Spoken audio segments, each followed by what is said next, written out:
Today we're going to start talking about functions. The first thing we need to talk about is relations.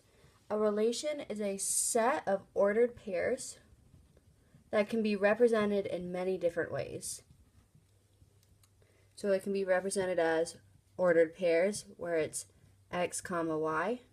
It can be represented in a table, on a graph as points, or in what's called a mapping, where the first is your x values, the second is your y values. So all relations are functions, but not all functions are relations. So we're going to look at a few different types to decide if it is a function or not.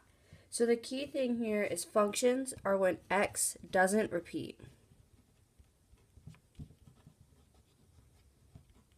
Alright, so let's look at our first example. It says, is this relation a function? So we have 1, -2, 0, 1, and 4. You'll see here that our 1's repeat, which tells me it is not a function. And why or why not? Because the 1 repeats. Alright, so let's look at example number 2. So for our x values, we have 4, 2, 1, -5, and 0.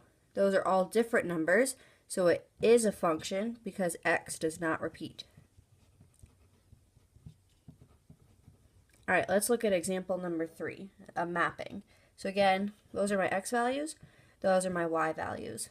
So I have one arrow from 0 to 1, so that works out. One arrow from 3 to 2, that works out. But from 6, I have an arrow to 3 and to 4. Because I have those two arrows, that technically means 6 is being repeated between 3 and 4. So this is not a function because 6 repeats. Alright, so with example number 4, we have this graph right here. So I have a point here at -2, a point here at -1, a point here at 0, a point here at 1, and a point here at 2. So none of those numbers repeated. So yes, it's a function because x does not repeat.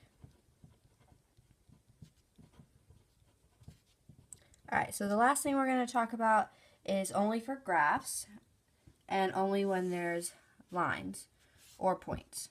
So the way that we do this is called the vertical line test. And basically what that means is we're going to draw vertical or up and down lines through our function.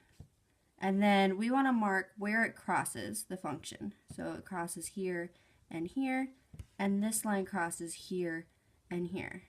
If that line hits more than once on the function, then it is not a function. And we can see that because here x equals -2, and here x also equals -2. So we can see here that these x values are repeating. They're also visually right on top of each other, which tells us that it is not a function.